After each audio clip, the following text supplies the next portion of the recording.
오늘부터 이제 그러니까 제가 요즘에 그 뭐라고 할까요? 계속 이제 가르치면서 약간 가르친다고 하기 좀 그렇고 있는데 여러분들과 성경을 나누면서 가르치는데 안 나누고. 느끼는 게 뭐냐면 이게 뭔가 이게 좀 뭔가 아쉬워요.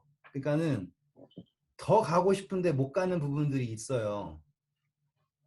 이제 그 부분들을 채우려면은 어떻게 해야 될까라고 생각을 하다가 그냥 띡 떠오르는 거는 그냥 조금 더 개념을 공부하는 수밖에 없겠다라고 생각이 들어요.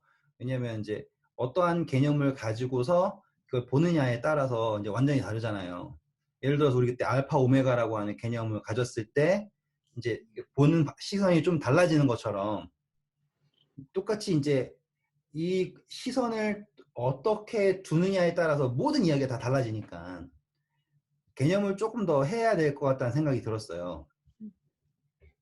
그래서 오늘은 시작하기 전에 좀 그, 좀 다른 개념을 한번 알려드리고 이제 넘어가도록 할게요. 자, 이제 한번 생각을 해볼게요. 우리가 하나님이에요. 내가 하나님이고요. 이제 창조를 합니다. 창조를 해서 결과론적으로 목적하는 것은 창조 모든 것이 내 안에서 성립이 되는 것이 목적입니다. 그쵸? 이건 우리가 계속해서 반복했기 때문에 이제는 완전히 익힌 거예요. 성립이 돼야 돼요. 그런데 성립이 되어서 되면은 그러니까 완성이 될 수 있을까요? 어떻게 생각하세요? 성립이 되면 완성되는 거 아니에요? 자, 거기가 우리가 이제 생각해야 될 방향이에요. 하나님이 완전하시다라고 하는 개념은요, 어떠한 개념이냐면, 우리의 입장에서의 완전이에요. 그 얘기는 뭐냐면, 우리가 도저히 범접할 수 없는 범위에 계시는 분이잖아요. 그런데 하나님의 입장에서는요, 그분은 그러면 정체되어 있는 분이에요?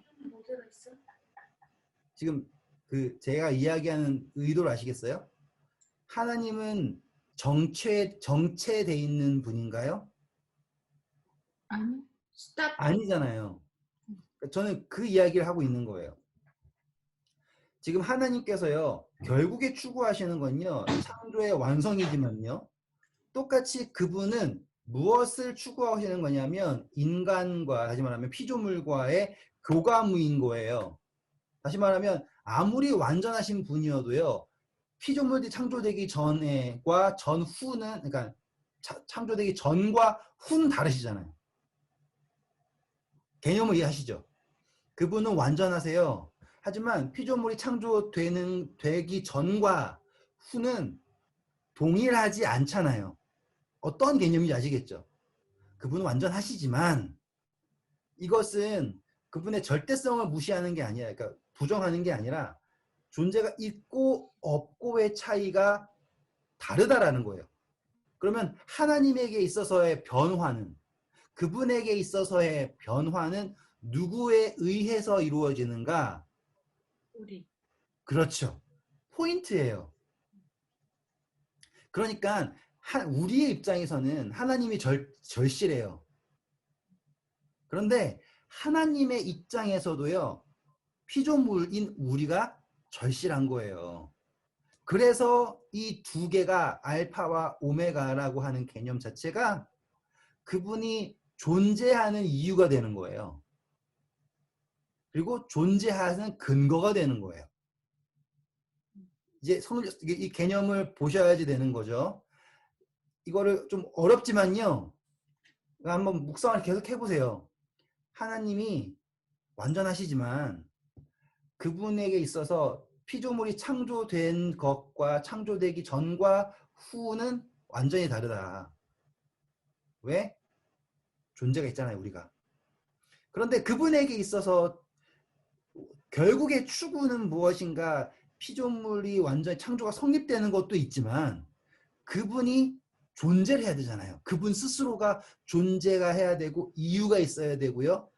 그렇죠? 그분에게도 뭐가 필요한 거예요? 방향성이 필요한 거예요. 아시겠죠? 그분에게 있어서의 방향성이에요. 그래서 우리의 방향성은 누구에게로?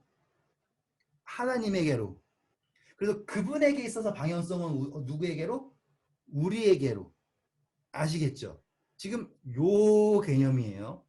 그래서 이 개념을 알고 성경을 보는 것과 생각하지 않고 보는 것과는 어마무시한 차이예요. 왜? 그렇기 때문에 제가 말씀드렸죠. 곡식 알 하나하나가 소중하다고 했잖아요.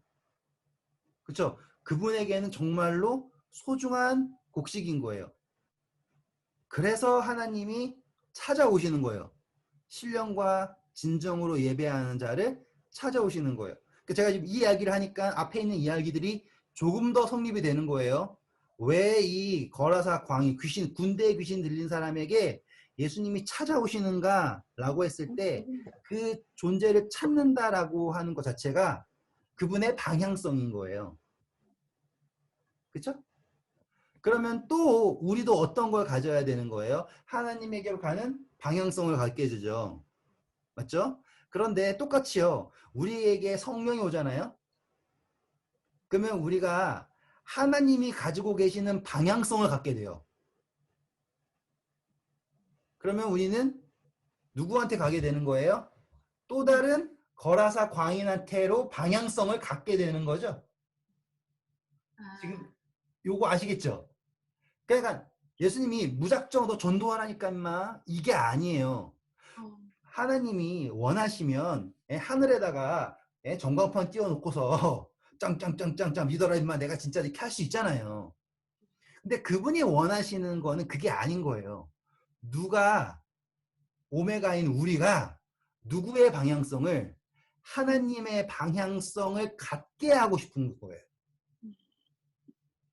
그러면 앞에 있는 이야기들이 다 성립이 돼요. 그래서 왜 사도 보내심을 받은 자들을 부르셨고 제자들을 왜 키우시고 왜 예수님 찾아가시고 왜 우리에게 복음을 전하라고 하시는지가 요 개념에서 성립이 되는 거예요.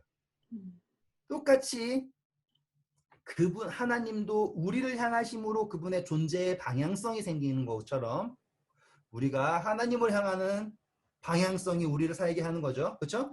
그렇지만 그분이 우리에게 뭘 주심으로요? 성령을 주심으로 우리가 또 다른 방향성을 갖게 되는 거예요.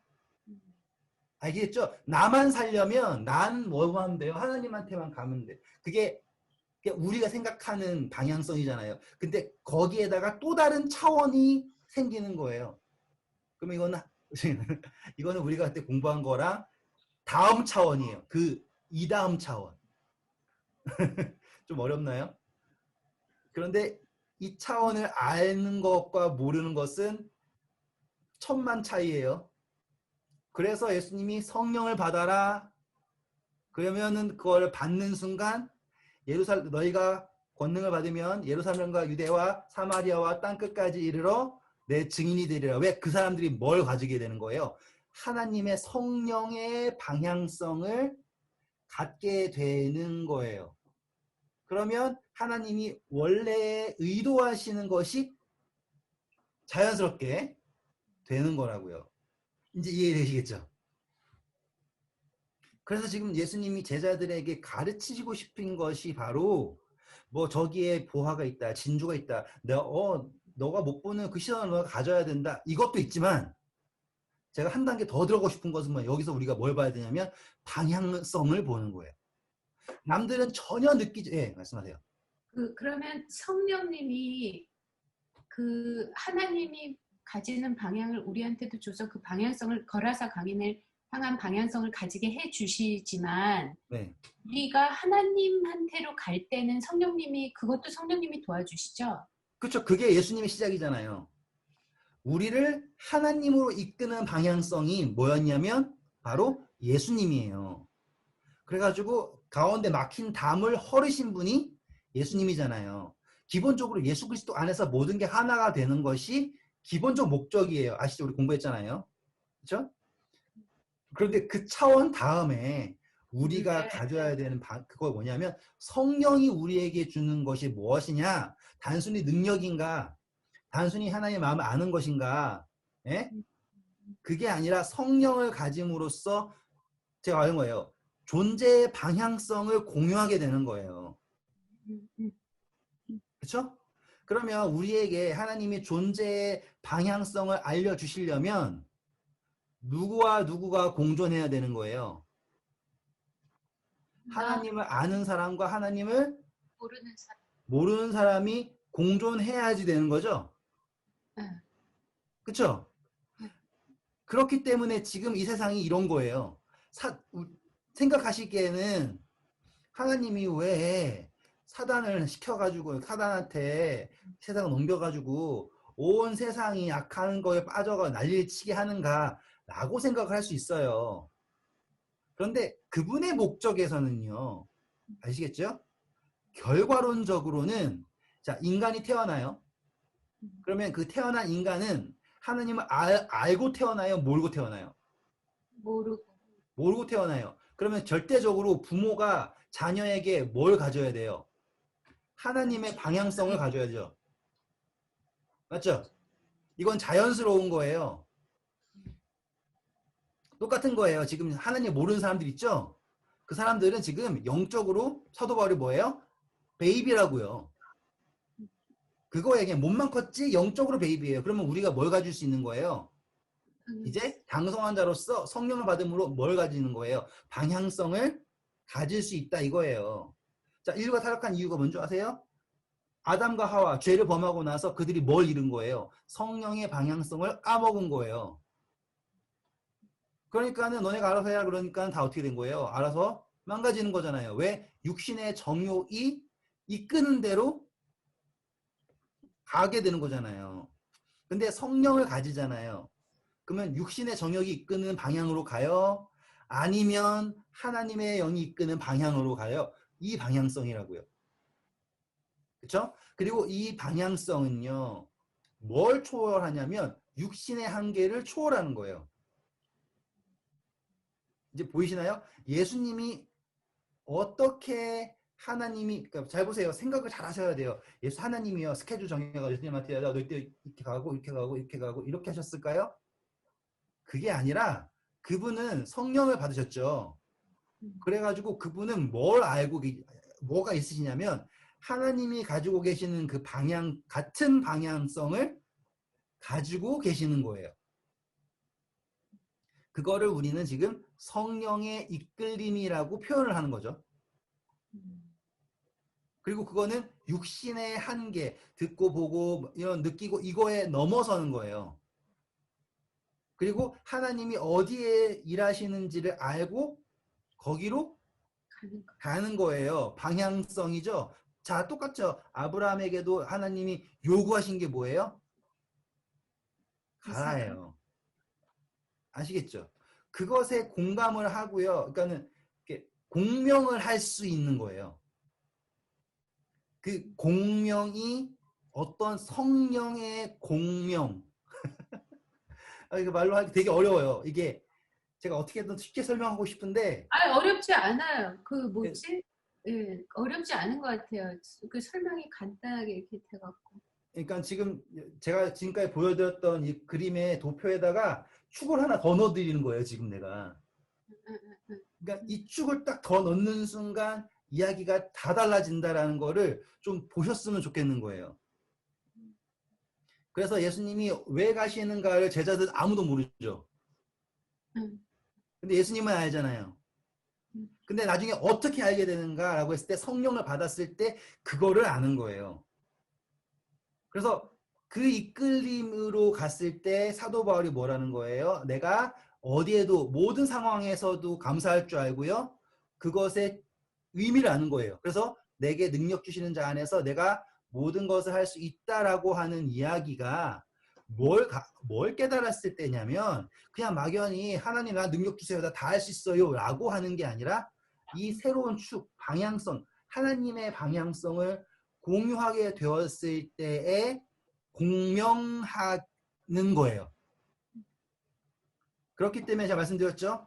지금 악인들이, 그러니까는 나도 악인이에요. 하지만 전 하나님을 알고 있다는 것밖에 다른 게 없어요. 하지만 이게 이런 상황이라고 하는 건요. 우리에게 어떠한 열망을 주실 거라는 거예요? 방향을. 아시겠죠? 근데요, 이게 흥미로운 점은 이게 물이 흐르는 것과 똑같아요. 높은 데서 낮은 데로 가는 것도 있지만요. 네? 평지잖아요? 그러면 물을 붓는 데서 안 붓는 데로 가요. 그렇잖아요. 결국에 제가 여기에다가 물을 부으면 아시겠죠? 똑같은 데로 간다고요. 이렇게. 여기가 아무리 높아도 물을 계속 부으면 물이 차올라서라도 가요.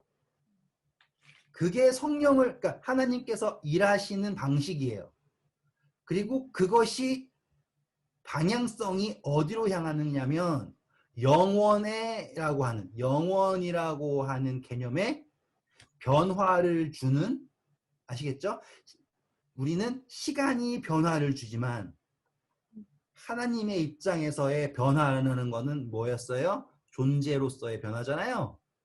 그런데 그 존재로서의 변화의 핵심은 방향이에요. 방향성으로 이 모든 것들이 성립이 되는 거예요. 그래서 그분도 존재의 의미를 얻는 거죠. 왜? 그분이 우리에게로 오신 것처럼. 우리도 그걸 배우는 거예요. 여기까지 오셨죠? 자, 이제 이 개념이 우리가 이제 공부할 이야기를 또 바꿔놔요. 우리가 앞에 공부한 이야기도 바꿔놓지만 이제부터 공부한 이야기도 바꿔놔요. 자, 이제 올게요. 자, 누가복음 오셔서요.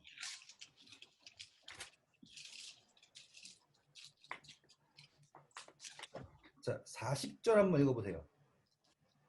예수께서 돌아오심에 무리가 환영하니 이는 다 기다렸음이로라. 자, 여기 보시면 우리가 예수님이 어떻게 했다? 떠난 곳으로 다시 돌아오셨죠. 그러면 좀 신기한 거예요. 다른 곳으로 가실 수 있는데 그 항구에서 떠나서 그 항구로 다시 돌아오신 거예요. 자, 우리 마가복음 보실게요. 똑같은 거 한 번 더 읽을 거예요. 5장 21절 읽어주세요. 예수께서 배를 타시고 다시 맞은편으로 건너가시니 큰 무리가 그에게로 모이거늘 이에 바닷가에 계시더니. 자, 다시 한번 건너오셨죠. 네. 똑같은 거 또 읽을 거예요. 이제 마태복음 9장이에요. 마태복음 9장 18절. 예수께서 이 말씀을 하실 때 한 관리가 와서 절하며 이르되 내 딸이 방금 죽었사오나 오셔서 그 몸에 손을 얹어 주소서 그러면 살겠나이다 하니. 네, 감사합니다. 자, 이제 정보가 다 모였어요. 예수님이 돌아오셨어요. 그랬더니만 사람들은 이미 기다리고 있었어요. 그리고서는요, 누가 와서 하냐면 여기서는 한 관리라고 나와요. 마태복음에서는. 근데 마가복음 다시 돌아올게요. 22절. 누구라고 합니까? 야이로. 그냥 이. 회당장이라고 하죠. 상장. 왕정. 이거를 이제 기억하시면서 봐야 돼요. 자, 이 회당장이에요. 그다음 이 사람은 뭐예요? 그러면요, 회당장이면서 관리이기도 한 거예요. 두 가지를 겸직을 할 수 있는지 모르지만 특별히요. 예수님이 벌써 지금 회당에서 가르치시다가 바리새인들한테 막 괴롭힌다고 기억나시죠? 네. 그리고 한편 손 마른 사람 고친 거 기억나시죠? 네. 그게 다 어디에서 문제가 됐던 거예요? 회당에서 문제가 된 거예요. 그러면 이 회당장이라고 하는 사람은 예수님을 어떠한 시선으로 알고 있을까요? 지대로 된 시선이요. 아, 이거 물어보는 거 보면 아닌가? 연고친. 아니었는데 딸이 병이 났기 때문에 매달리게 됐나? 자, 이제 잘 보세요. 이 사람은요, 예수님한테 도움을 청하고 싶어 했던 사람일까요? 아니에요. 그때는 아니에요. 왜? 유대인의 주류 세력이 누굴 미워해요? 예수님. 예수님을 미워해요. 그러면 회당장이잖아요. 그 사람도 누구의 편에 서야 돼요? 주류 주류세. 세력에 서야 되잖아요. 그런데 예수님에게 도움을 청하고 싶어요? 안 하고 싶죠. 근데 누구 아파요? 딸은 아파요. 근데 자기의 체면에 예수님 도움 청하죠? 그러면 뭐예요? 욕먹죠. 상황 이해되시나요? 그런데 보시면 이 딸이요. 얼마나 아파요? 어마어마하게 아프죠. 그쵸? 42절 보세요. 누가복음 8장 42절. 이는 자기에게 12살 된 외딸이 있어 뭐 한대요? 죽어감이라. 죽어가는 거예요. 그러면은 뭐예요? 이 아이가 죽어가는데 막 갈등하다가 그래 뭐가 됐든 예수님한테 부탁을 하자 이럴 거 아니에요. 그런데 딱 그날 결심을 하고 예수님과 갈라 그랬는데 예수님이 뭐 한 거예요? 야반 도주하신 거예요. 아, 갑자기 난데없이 제자들한테 건너편으로 가자. 그리고서는 평소에 안 하던 행동을 하신 거예요. 그냥 배 타고 가신 거라고요. 근데 야이로는요. 뭐예요? 계속 그냥 어떻게 하다가 도저히 딸이 죽어가니까 이제 부탁할 사람 누구밖에 없어요? 예수. 의사고 뭐고 다 해봤을 거 아니에요. 회당장이면 다 안 됐잖아요. 이제 남은 건 누구밖에 없어요. 예수님인데 예수님이 어떻게 하셨다고요? 건너편으로 가신 거예요. 근데 가자마자 그 바다에는 뭐가 일어요? 풍랑이. 말도 안 되는 풍랑이 일어요. 그럼 야이로는 어땠을까요? 정말 절망스럽죠. 못 들어오면 어떡하지? 이러고. 네, 예수님이 갔다는데 가자마자 풍랑이 일고 그러는데 이거는 뭐 그리고 또 갔죠. 그러면 언제 돌아온다는 기억이 있어요, 없어요? 없죠. 예, 지금 우리는 꼭 그걸 봐야 되는 거예요. 야이로의 마음을 읽으셔야 돼요. 딸이 죽어가고 있어요. 예수님이 갔어요. 유일한 희망이 갔어요. 기약도 없어요. 그리고 한번 보통 가면은 며칠 있다 올지 어떻게 알아요? 풍랑까지 일었어요. 살아있나 죽었나는 몰라요, 이제. 근데 예수님이 그 다음날 돌아오신 거예요. 그러니까는 성경 어떻게 시켜요? 예수님을 뭐 했다? 기다렸대요. 근데 기다렸는데 그랬더니 예수님이 오시니까 야이로 가요. 누군데? 회당장이다가 관리인데 그에게 무엇을 할 용기가 생긴 거예요? 예수님 앞에 꿇어 엎드릴 용기가 생기는 거예요. 저는 이게 포인트라고 생각해요. 이거 진짜 포인트라고요. 다른 사람들은 원래는 어떤 마음이었는데 높아가지고 항상 예수님보다 높고 예수님을 판단하고 근데 예수님이 뭘 하셨어요? 그걸 아시는 거예요. 그리고 잠깐 자리를 비우셨죠. 그리고 그가 딸을 사랑하는 만큼 그의 열망이 그로 하여금 누구 앞에 무릎을 꿇을 수 있게 한 거예요? 예수님 앞에 무릎을 꿇을 수 있게 한 거예요. 그리고 그가 요구하는 건 뭐예요? 내 딸이 죽어갑니다. 그러니까 와서 좀 낫게 해주세요라고 얘기를 하는 거예요. 그런데 이제 흥미로운 점은 여기에요. 예수님이 곧바로 가시나요? 아니면 천천히 가시나요? 천천히 가시는 거예요. 그럼 야이로 입장에서는요, 진짜 싫은 거죠. 빨리 집 가야 되는데. 그런데 예수님은 자, 맞아요. 이제 이게 새로운 그 묵상에 이제 나오는 거예요. 방향성이에요. 그분이 이끌리는 거예요. 아시겠죠? 우리 입장에서는 뭐가 포인트인데 지금 야이로 딸. 근데 그분에게는 또 동시에 나오는 성령의 이끌림이 있는 거예요. 그거는 누구예요? 이 혈루병 걸린 여자예요. 동시에 존재한다고요. 이게 되게 재밌는 거예요. 지금 이 두 개의 컬링이 동시에 존재하는 거예요. 그런데 예수님이 하나를 포기하고 가세요? 아니에요. 거기에서 지체하세요. 그리고서는 뭐 하게요? 이 여자가 몰래 와가지고 예수님의 옷자락에 손을 대는 것까지 기다리시는 거예요. 그리고 대서 낫게 하는 걸로 끝나지 않아요. 멈추셔서 뭐라 그래요? 누가 나에게 손을 댔다라고 이벤트를 만드세요. 제가 일전에 말씀드렸죠. 예수님의 옷자락을 만져서 병난 사람은요, 이 여자가 처음이 아니에요. 다 있었고요. 이 여자가 특별한 것도 아니에요. 그런데 예수님이 이 여자를 기다리신 거예요.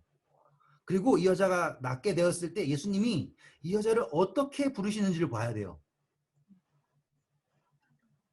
자, 누가복음이에요. 이야기 다 아신다고 생각해서 제가 지금 스킵을 하는 거니까 좀 이해해 주세요. 왜냐면 이거를 다 한 절 한 절 하다 보면 시간이 다 가니까. 이 여자를 부르시죠? 근데 어떻게 부르시나요?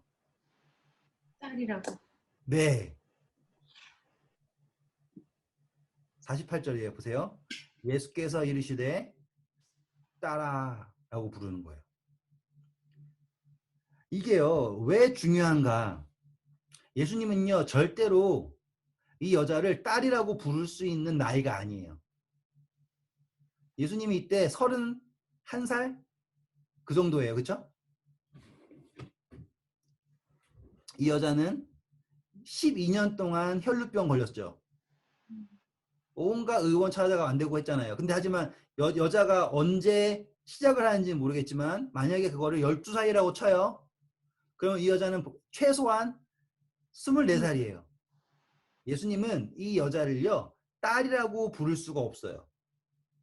그리고 예수님은 마리아도 뭐라고 불러요? 여자여라고 부르죠. 제가 말씀드렸잖아요. 이건 존칭이라고요. 그런데 이 이야기가 어떻게 매칭이 되나요? 여기에 야이로에게 누가 있어요? 딸. 딸이 있죠. 그리고 예수님이 지금 누구와 함께 있다고요? 야이로와 함께 있어요. 지금 요거를 보셔야지 돼요. 그런데 그때 딱 끝나고 나니까 49절 보세요. 아직 말씀하실 때 회당장의 집에서 사람이 와서 말하되 당신의 딸이 뭐 했대요? 죽었대요. 지금 이건 뭔지 아세요? 야이로가요. 예수님 앞에 무릎 꿇고 막 왔어요. 거기까지. 그런데 딸이 죽어버려요. 가는 길에. 그럼 야이로는 예수님을 믿을까요? 안 믿을까요? 안 믿죠. 절대로 안 믿죠. 원망하겠죠. 맞죠? 그런데 예수님이요. 그 시점에 누구를 기다린 거예요? 그 혈루병 걸린 여인을 기다리신 거예요. 그리고 야이로를 옆에 두고요. 이 혈루병 걸린 여인이요. 뭐 했어요? 예수님이 내가 널 낫게 하겠다라고 얘기했어요? 아니잖아요. 이 여인이 뭐 한 것밖에 없어요? 옷자락 만진 것밖에 없어요. 그런데 예수님이 뭐라고 얘기하냐면 딸아 내 뭐가요? 좀 말 좀 해보세요. 내 믿음이 너를 구원하였다라고 하는 그 말씀을 할 때 그 딸아 라고 하는 게 야이로에게 하신 말씀인 거예요. 야이로가 지금 누구를 걱정하고 있는 거예요? 그 딸을 걱정하고 있는 거예요. 마치 예수님이 자신의 딸에게 말씀하고 있는 거를 것처럼 야이로가 들을 수 있던 거예요. 비록 이 야이로의 믿음은 흔들렸을지언정 아시겠죠? 저는 모르겠어요. 그 12살 먹은 딸이 어떠한 믿음을 예수님을 향해 가졌는지 모르지만 그렇죠?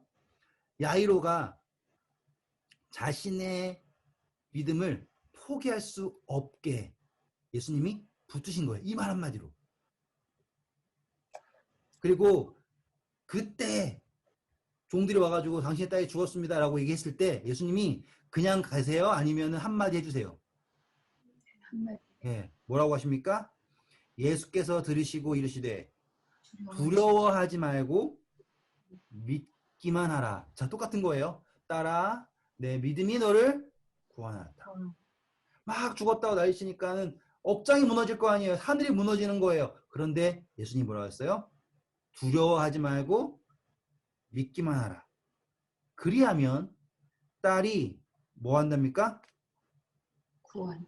네, 구원을 얻으리라. 이것도 새로운 개념이죠. 네? 단순히 낳는다가 아니에요. 구원을 얻을 것이다 라고 하는 말씀을 딱 하시는 거예요. 그랬더니 이 백부장이, 다시 죄송합니다. 이 야이로의 마음에 뭐가 생겼냐면 믿음이 생긴 거예요. 믿어야 할 이유가 생긴 거예요. 이거 완전히 달라요. 그냥 밑도 끝도 없는 믿음 말고요. 믿어야만 하는 이유가 생겼어요. 엄청난 차이인 거 아시겠죠? 그냥 내가 좋아하니까 믿어 이런 게 아니라 이 사람은 뭐 해야 돼요? 믿어야만 하는 이유가 생겼어요. 그리고 그것을 믿을 때 누가 예수님께서 그의 믿음을 뭐 하고 계세요? 돕고 계세요. 그랬더니 이 사람의 말이 달라지는 거예요. 누가복음과 마가복음은 내 딸이 죽어갑니다라고 얘기했죠. 근데 마태복음은 다르죠. 한번 읽어볼까요? 마태복음 9장 18절.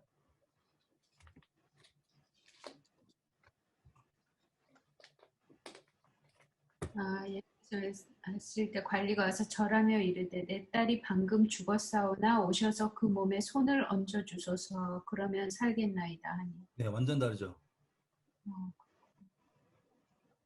그러면 이 말이 예수님이 두려워 말고 믿기만 하라 이 말씀하신 이후에 그렇죠. 들어가야 그렇게 보시면 되는 거예요.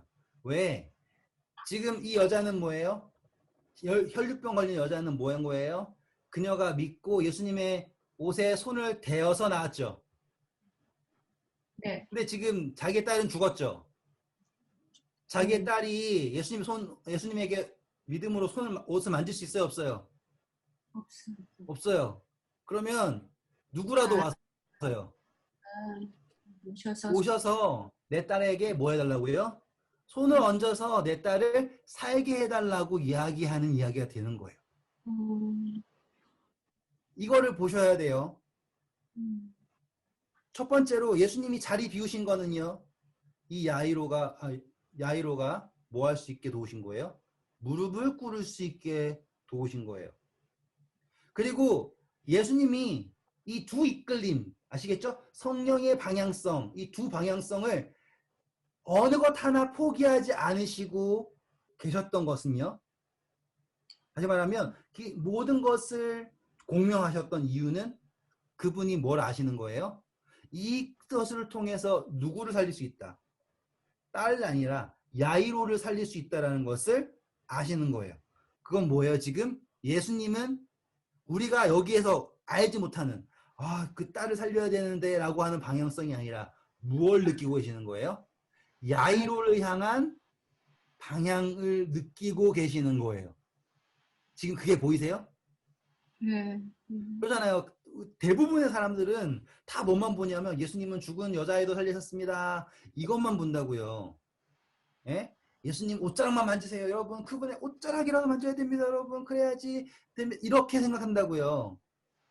그게 맞죠. 맞는 말이지만 어떤 거냐면 너무나 이렇게 조그맣게 보는 거라고요. 그러니까 여기를 극복할 수가 없어요. 항상 나는 정말로 뭐 그렇지만 뭐 이렇게 모자르고 그러지만 제가 어느 날 기도를 했는데 마치 제가 예수님의 옷자락을 만지는 그런 느낌이었어요. 그때 예수님께서 저에게 감동을 주셨고 제가 뭘 하게 되었습니다. 이런 식으로 대부분의 이야기가 진행이 된단 말이에요. 그게 틀렸다가 아니에요. 하지만 더 중요한 걸 보셔야 된다고요. 더 깊이 있는 것. 여기에서 예수님이 어떠한 방향성을 보고 계시는가. 다른 모든 사람들이 야이로의 딸만 보고 있을 때 예수님은 누굴 보고 있는 거예요? 이 야이로를 보고 있는 거라고요. 야이로를 얼마나 사랑하시는지를 보라고요. 그 방향성을 바란 말이에요. 그러니까는 축이 하나 더 생기니까는 이야기가 더 멋있어지잖아요. 그냥 예수님은 능력 있는 것이 아니에요. 그분은 어떠한 이적을 행하시는 것보다요. 정말로 이 야이로를 그 순간순간을 통해서 보듬고 만드시고요. 그렇죠? 그의 믿음을 어떻게든 지키신 것처럼 오늘 우리에게도 같은 걸 하신다고요. 근데 재밌는 거 아세요? 똑같아요. 이 혈루병 걸린 여인에게도 예수님이 똑같이 하신 거예요. 정말로 정말로 그녀를 민망하게 하는 게 아니잖아요. 그녀에게 뭘 알려줘야 돼요? 그녀가 어떻게 구원받았으면 알려줘야죠. 그거 얼마나 중요해요. 그리고 그 여자를요, 딸이라고 부르셨다라는 것 자체만으로가 뭔 줄 아세요? 구원받았음이에요. 우리가 그리스도 안에서 하나님의 자녀가 되는 권세를 주셨죠. 그러니까 그녀가 열망해서 그분을 메시아로 믿고 옷자를 만졌다라는 것 자체, 그 자체가 뭐가 응답받은 건 뭐예요? 혈루병이 나았다가 응답받았다가 아니에요. 딸이라고 불려졌다가 응답이에요. 완전 다르죠. 우리도 똑같아요. 하나님 나 병들었는데 병 낫게 해주세요. 그게 응답이 아니라고요. 나 집이 팔리는데 집 팔리게 그게 응답이 아니라 그분에게 아들이라 딸이라고 불려진다라고 하는 그 자체가 제일로 아름답고 놀라운 응답이라고요. 그 이상 뭘 바래요. 그런데 예수님이 이 딸에게, 그러니까 이 여자에게 말씀하고 싶었던 건 뭐예요? 병 나았다가 아니에요. 병 나은 거는 이 여자가 이미 느꼈어요. 근데 그 여자가 못 느낀 건 뭐예요? 알지 못했던 건 뭐예요? 바로 너는 나의 딸이다. 그래서 뭘 말씀하신다고요? 네, 믿음이 너를 구원하였다라고 나오는 거예요. 똑같이 예수님께서 이 야이로에게 두려워하지 말고 믿기만 하라. 아시겠죠? 그리하면 딸이 구원을 얻으리라 해요. 중의적 의미예요. 메시아의 딸, 하나님의 딸은 구원 받을까 안 받을까요? 무조건이잖아요. 아시겠어요? 이 중의적 의미, 이 혈루병 걸린 여인에게 딸이라고 부르심으로, 그렇죠? 예수님이 야이로의 딸이라고 말씀하실 때 그 중의적 의미, 그 딸은 너의 딸이기도 하지만 누구의 딸이기도 해요? 이제 나의 딸이기도 하다라고 하는 묵상을 보실 수가 있게 되는 거예요. 왜? 이 혈루병 걸린 여인에게 딸이라고 하심으로써 그 의미를 볼 수 있는 거예요. 아시겠죠? 성령의 방향성. 지금 모두를 살리고 계시는 거라고요. 모두를. 그렇기 때문에 우리가 계속 묵상을 하고 배워야 할 것은 바로 이 성령의 방향성인 거예요.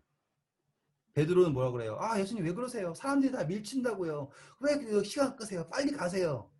바라보는 건 뭐예요? 인간의 방향성을 보잖아요. 그 생각엔 뭐예요? 회장장 딸 낳게 하면 좀 더 좋아지겠지. 이것만 본다고요. 근데 그게 아닌 거잖아요. 예수님은 그 어느 것 하나 주요시키지 않으셨죠. 아시겠죠? 근데 이제 여기서 이제 또 흥미로운 점들 몇 가지만 더 보여드릴게요. 첫 번째, 12살이라고 하는 거예요. 12살. 이 12살 아이는 이제 뭐 하는 존재가 된 거예요? 이제 생명을 낳는 존재가 될 수 있었는데 죽게 된 거고요. 이 여인은 뭐예요? 12년 동안 생명을 낳지 못하는 존재로 산 거예요.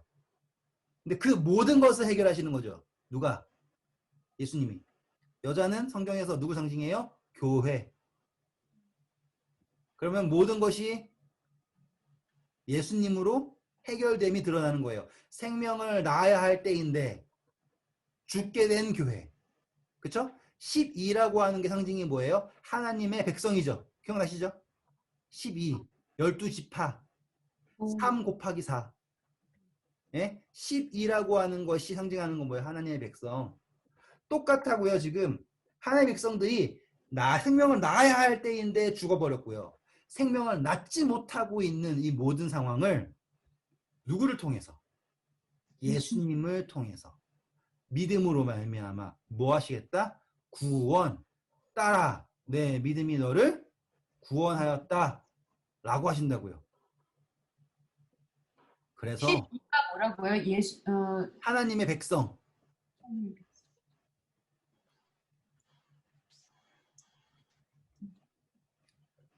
그래서 이스라엘 진영도 12잖아요.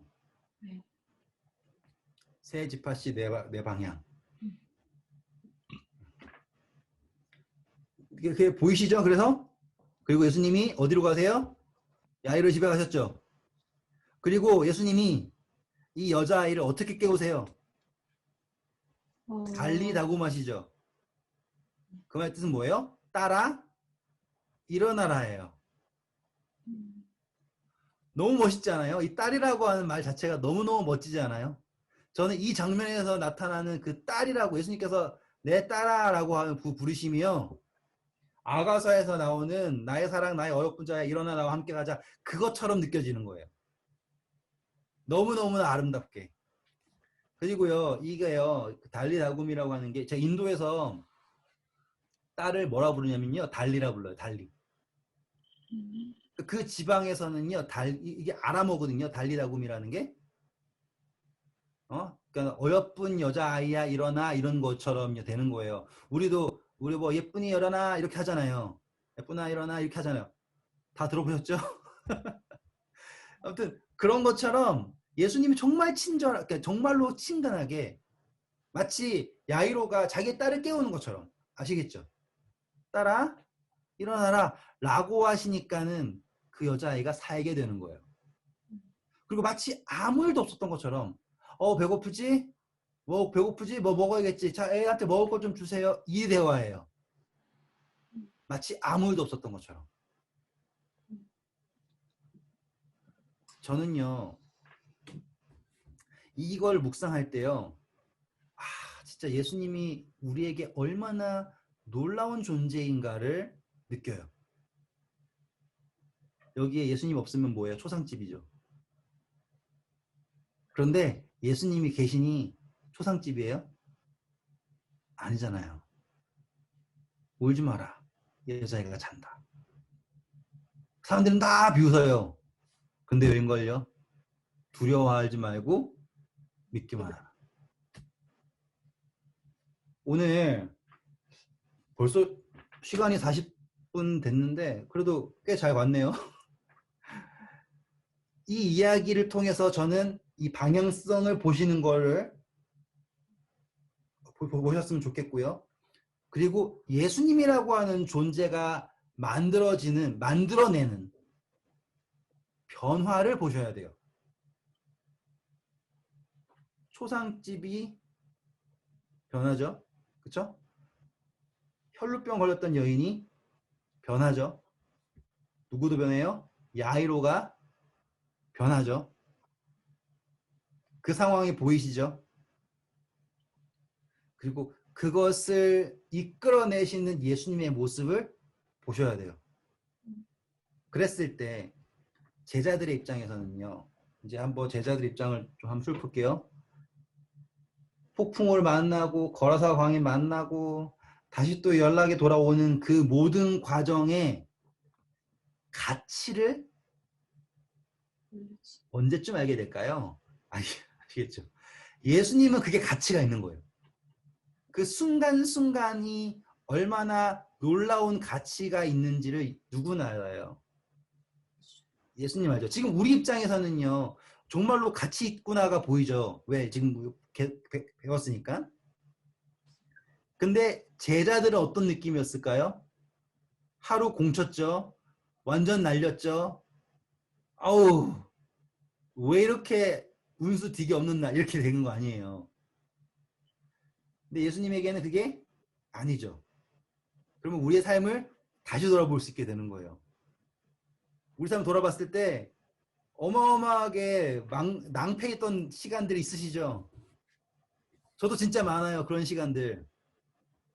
정말로 그 시간만 없었으면 좋겠다 하는 시간들 있죠. 최악이었던 것들. 근데 그 속에서도 하나님이 귀하게 세우시는 일들이 있다는 걸 보게 되는 거예요. 단지 뭘 모를 뿐이에요. 우리가 그 진주를 못 볼 뿐이고요. 예? 그 성령의 방향성을 느끼지 못했을 뿐인 거예요. 그러면 우리가 이제 어디로 갑니까? 구원받아서 하늘을 가요. 그러면 아마 예수님이요.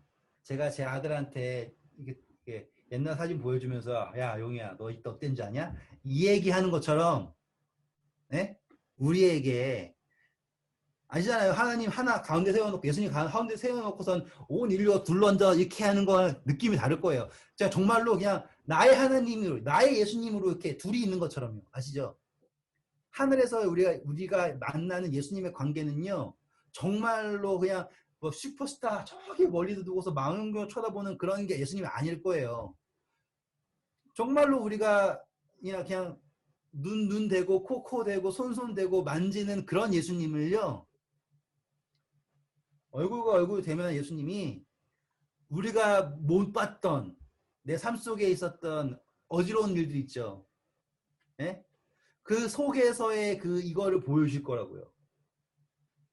안 보이는 끈들들이요. 근데 나만 있어요? 아니잖아요. 옆에 있는 끈들이 있을 거 아니에요. 그거를 이렇게 쫙 보잖아요. 그러면 얼마나 행복할까요? 얼마나 아름다울까요? 그리고 저에게는 아들아라고 하시겠죠. 오! 그리고 여러분들에게 따라 그러실 거 아니에요. 그 떨림을 보셔야 되는 거예요. 저는 이 이야기에서 그 떨림을 보는 거예요. 정말로 그냥 막 닭살이 돋을 정도로 아들아라고 했을 때 그때 와 그렇겠군요 하나님. 그거예요. 그 방향성을 보시는 거예요. 그리고 재밌는 거 아세요? 그거를 알고 반응할 수 있게 되는 게 믿음에서 성장하게 되는 거예요. 딱 저도요 늘 그렇진 못해요. 그런데 어느 날 갑자기 생각이 팍 스칠 때가 있어요. 이걸 해야 된다. 예를 들어서 제가 그냥 아무 생각 없이 저 원래 성경적 보내는 걸 안 했었어요. 왜 안 했냐면 막 사람들이 그냥 막 보내잖아요. 복사 붙여넣기 자기가 묵상하지도 않고 막 보내잖아요. 그러니까 저는 그게 너무 싸구려 같았어요. 그래서 제가 가치 없다 생각해 안 했거든요. 그런데 이제 어느 날 성경 말씀 봤는데 이게 너무너무 좋은 거예요. 그런데 이거를 그냥 텍스트로 쳐가지고 보내면 또 붙여넣기 한 것 같잖아요. 그래가지고 좀 그게 아니다. 이게 정말 좋은 거다. 나의 감정이 실린 거다라는 거를 하고 싶은 거예요. 그래가지고 사진을 찍었죠.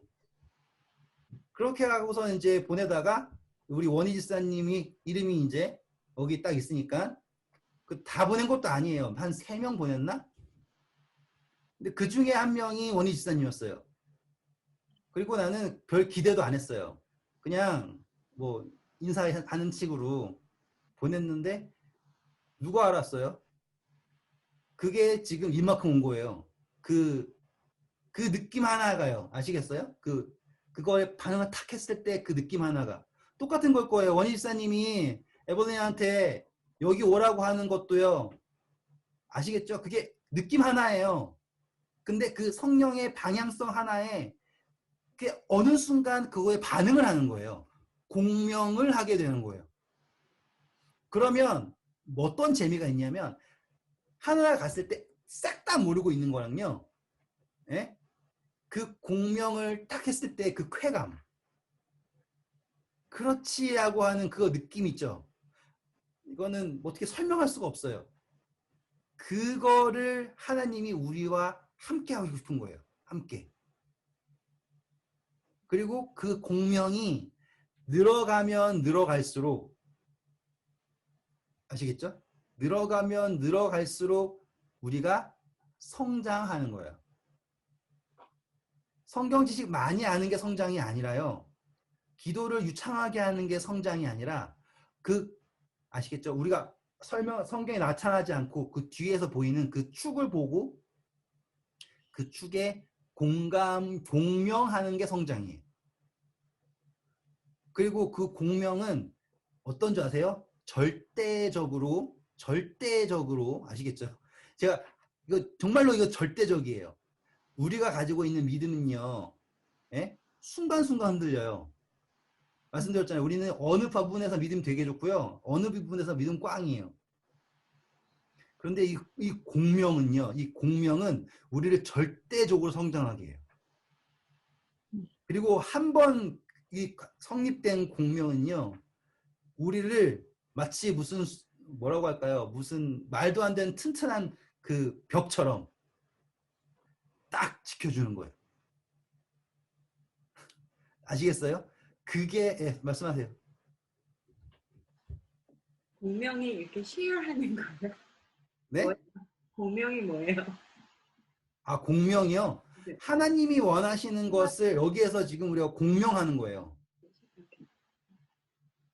방향성 말하는 거죠? 네, 하나님의 방향성이에요. 근데 그 방향성이라는 게 하나님의 뜻이 있잖아요. 그렇죠? 그런데 그 하나님의 뜻이 어떻게든 이루어질 거예요. 그런데 그거를 누구를 통해서 이루어지길 하실까요? 우리를 통해서 이루어지길 원하신다고요. 근데 그것을 우리가 자유의지가 있잖아요. 우리를 강요하실 수 없죠. 그런데 우리가 그분을 성령을 받으면 아시겠죠? 그걸 추구하게 되면 거기에 공명할 수 있게 되는 거라고요. 차이가 이해되시나요? 네. 잘 생각해 보세요. 사울이요. 이제 시간이 다 됐으니까. 사울이 바울이 됐을 때 아나니아가 사울한테 가는 거가 좋았을까요? 싫을까요? 엄청 싫죠. 그런데 아나니아가 사울을 뭐라고 불러요? 형제여라고 불러요. 그건 뭐예요? 자신이 가지고 있는 생각이 아니에요. 그가 사울, 다시 말하면 바울에게 간 것은요, 오로지 하나님의 뜻에 공명해서 간 거예요. 이해되시겠어요? 그거 이거는요, 거의 순종이죠. 거의 제가 지금 막 하고 말하려는 게 그거예요. 네. 말하려는 게 그거예요. 순종은요, 뭔지 아세요? 다른 내가 거. 싫어요. 그런데 알겠습니다 하고 하는 거예요. 근데 공명은요, 제가 말씀하는 건이 뭐냐면 좋은 거예요. 성령을 받았으니까. 네네. 그러니까 아우 싫어. 근데 형제님 이러는 게 아니라요. 정말로 형제님 이렇게 가는 거라고요. 예. 사람들이 계명 어떻게 지켜요? 순종으로. 억지로. 예. 그거는 성립이 될 수 없는 거예요. 공명하는 거라고요. 기쁨으로. 아시겠죠? 제가 이제 일단은 이거 사족이지만 요즘에 이제 히브리어를 이제 뭐 듣네요. 정말 하나도 모르겠어요. 제가 언어의 재주가 없나 봐요. 그런데 이제 재미있는 거는 이제 히브리어를 보니까 이제 히브리어의 뉘앙스를 이제 대강을 듣잖아요. 전 정말 언어의 재주가 없는 사람인 걸 이제 요즘에 느끼는 거예요. 다른 사람들은 막 잘하는데 저는 이게 뭔 소리가 싶어요. 그런데 이제 뉘앙스를 좀 느꼈어요. 그런데 또 다행히 이제 뭐예요. 요즘에 앱이 잘 나와가지고 다 해석해 주잖아요. 그러니까 뭐 제가 직접 해석할 필요도 없고. 근데 이제 뉘앙스가 재밌었던 게 뭐냐면 그 십계명이에요. 십계명이 나 외에 다른 신을 내게 있게 하지 말 것이니라가 우리가 듣는 거잖아요. 그런데 히브리어 뉘앙스는요 뭐냐면 나 외에 다른 신을 내게 있게 하지 않을 것이다 해요. 부모를 공경하라 하잖아요. 부모를 공경할 것이다 해요. 뭔 차이인지 아세요? 도와주겠다는 소리죠. 그러니까 그렇게 될 것이다 해요. 오히려 느낌이 살인하지 말라가 아니라요. 살인하지 않을 것이다. 그러니까는 이게 완전히 느낌이 완전 다른 거예요. 제가 사진을 찍어서 보내드릴까? 지금 한번 찍어볼게요, 지금. 히브리어 책입니다. 진짜 하나도 모르겠어요. 나는 정말 참. 제가 사진을 찍어가지고 보여드릴게요. 십계명 어디 있나?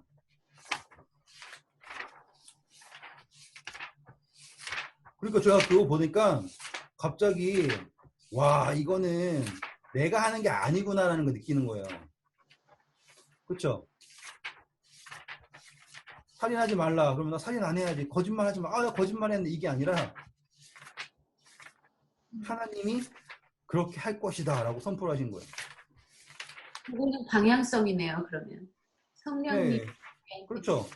그러니까는 제가 그냥 막연하게 이런 게 아닐까라고 생각했던 것들이 배우는데 중간중간에 툭툭 나오니까 제가 너무 공부를 안 했나 봐요. 보통 그런 거 알면은 딱 어디 있다고 딱 찾아야 되는데 처음부터 끝까지 넘치는데 하나도 안 나와. 안 하긴 안 하나 보다 공부를. 나중에 찾아서 보내드릴게요. 아무튼 너무 멋있었어요. 그래서 이 책을 보다가 그걸 딱 보면서 야, 이게 진짜네. 내가 지키는 게 아니네. 내가 하나님의 백성이 되면 하나님 외에 다른 신을 나에게 두게 되지 않겠구나. 내가 하나님의 되면 아시겠죠? 남의 걸 탐낼 이유가 없겠구나. 거짓 증거할 필요가 없겠구나. 못 찾겠어. 제가 이거 처음 다 읽겠어 이러다가 제가 오늘 찍어서 보내드릴게요. 그걸 보면 그렇구나. 결국에는 내가 억지로 순종하는 게 아니에요. 그러니까 독점은 아니고요. 그러니까 그 억지로가 아닌 거예요. 아시겠죠? 그분의 마음을 우리에게 줘서 그분의 마음을 우리가 함께. 아무튼 좋은 밤 되시고요. 아니, 저 분위기 깨서 죄송한데요. 네. 그래도 이거 궁금하니까 또 물어봐야 돼요. 왜 마지막에 이 일을 아무에게도 말하지 말라고 또 그러셨을까요? 그걸 해요? 그거 다음 시간 하려고 했는데. 그 다음 시간에 아니 할 거면은 그냥 넘어가도 돼요. 아니 저는 요거 그냥 넘어가려고 그러시는 줄 알고. 알겠어요. 아유, 설마 제가 그냥 넘어가겠습니까? 이건 다 이게 다음이랑 연결되는 부분이기 때문에 네. 제가 남겨놓은 겁니다. 생각해보면 그것도 아셔야 돼요. 왜 다른 제자 안 데리고 가고선 누구만 데리고 갔어요? 그것도 물어보셔야죠. 그렇지 두 사람. 물어보는 건 되게 많아요. 근데 그냥 그래요? 물어보세요. 일단은 제가 들어드릴게요. 그거하고 요거하고 다음 시간. 또 원희수사님 뭐가 궁금하신데요? 아니 저번 어저께 한 것도 이렇게 몇 개가 궁금한 게 있었는데 네, 말씀하세요. 나는 그 귀신이 무적행에 들어가라 하지 마시기를 강조했잖아요. 네네네. 그 전에 무적행위로 예수님이 아무 말도 안 했는데 일단 그러다가 요즘에 또 이제 요즘에 또 묵상하다 보니까 이 무적행위는 그러면은 예수님이 이 사람을 죽이는 건가? 그런 생각도 들었고, 그러니까 이 사람이 없어지면은 자기네들도 다 없어지나? 그런 생각도 들었고, 그 뜻을 잘 그러니까 왜 이렇게 말을 했는지를 잘 몰랐고요. 네. 네, 귀신에게 몰려서 광야로 나갔는데 거기에 어떤 의미가 있나? 그리고 귀신이 광야로 내보냈나? 아니면 이 사람이 그 마을에, 그러니까 거기서 못 참아서 막 쫓겨서 갔나? 광야가 좋은 수도 있고 나쁜 수도 있고. 집사님이 그 광해에 꽂혔구나. 자, 일단 답해드릴게요. 네. 그러니까 집사님이 한 단어에 꽂히면은 그 광야에 대해서 막 쫓아가는 것 같아요. 자, 일단은 무적행이라고 하는 상징적 의미예요. 첫 번째, 요한계시록 9장. 깊은 바다 아닌가? 네. 9장 1절, 2절 보세요. 일곱 아니 9장. 다섯째 천사가 나팔을 불며 내가 보니 하늘에서 땅에 떨어진 별 하나가 있는데 그가 무적행의 열쇠를 받았더라. 그가 무적행을 여니 그 큰 구멍에서 큰 화덕의 연기 같은 연기가 올라오매 해와 공기가 그 구멍의 연기로 말미암아 어두워지며. 네, 보시면 여기 무적행이가 나오잖아요. 이 무적행, 그러니까 이해하셔야 되는 걸, 이거를 우리 교단에서는 이게 뭐 중세, 아무튼 뭐 그게 나와요. 그래서 프랑스 대혁명 일어나가지고 뭐 이렇게 되는 시기로 나와요. 지금 제가 말씀드리고 싶은 건요, 이 무적행이라고 하는 상징점이 뭐냐면요, 하나님께서요 천사들을요, 타락한 천사들이요, 그 심판의 때까지 이렇게 set aside 해놓은 장소를 무적행이라고 표현을 하는 거예요. 그런데 어떠한 시점에요, 이 모든 천사들이요, 타락한 천사들이요, 연락에 활동할 수 있는 시기가 있어요. 아시겠죠? 그리고 지금 그러니까는 그 사단의 천사들이요, 그 예수님 시대도 활동을 하고 있죠. 그런데 그들의 활동이 어떻게 되냐면 결국엔 하나님의 허락의 범위 내에서 활동하는 거잖아요. 맞죠? 그러니까는 무적행으로 가지 않게 해달라고 하는 것은요, 지옥이라고 하는 개념이 아니에요. 활동을 막지 말라고. 예, 그 set aside 되는 그 장소, 그 상징 속으로 나를 몰아세우지 말아라. 왜 아직 때가 이르지 않았지 않습니까? 라고 하는 개념을 보시면 되고요. 두 번째, 광야라고 하는 건요, 핵심이 뭐냐면 사람이 없는 곳이에요. 사람이 없는 곳이라고 해서 이해하시는 게 제일 이해하기가 좋아요. 마치 하나님의 연단의 장소를 생각하는 것도 이렇게 상징적으로 다 있지만 이 사람이 있는 곳은 뭐냐면 무덤, 죽은 사람이 있는 곳, 광야, 사람이 없는 곳. 아시겠죠? 그리고 둘 다 죽음의 장소예요. 그렇게 이해하시면 돼요. 광야 어디 있어요? 왜냐하면 귀신이 광야로 끌고 가면 광야는 사람이 없는데 아무 영향력을 못 끼치는데 왜 귀신이 광야로 끌고 갔을까? 아니면 이 사람이 오히려 자기가 갔나? 뭐 이렇게 생각을 한 거예요. 그렇게 생각할 수도 있어요. 그런데 실질적으로요, 우리도 귀신 들리잖아요. 그러면 우리의 방향성이 무덤을 향해요. 실질적인 무덤 말고요. 죽음으로 내모는 거잖아요. 하나님을 버리고 죽음으로 내모는 거예요. 그런 방향성을 생각하시는 게 더 합리적이라고 봐요. 예.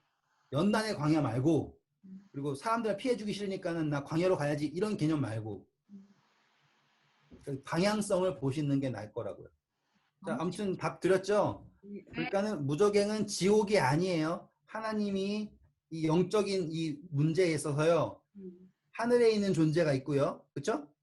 지금 이 땅에라고 하는 이 개념에서 천사들이 와 있잖아요. 그 개념을 무적행이라고 표현하는 거예요. 그리고 다섯째 나팔을 할 때 그 열쇠를 들고 있는 사단, 그쵸? 그리고 이제 이게 다 풀려가지고 메뚜기처럼 황충처럼 막 삼키려고 막 다니는 거예요. 그게 지금이에요. 그게 지금이에요? 예. 연락에 일어나고 있는 일들이 그러니까 나중에 우리 예언 공부할 때 예언을 공부하게 될 때 제가 설명을 드릴게요. 그러면 이제 이해가 되실 거예요. 이거를 옛날로 보면은 또 이야기 달라지니까. 아무튼 좋은 밤 되시고요. 감사합니다. 안녕히 네. 주무세요. 네, 목요일 날 뵐게요.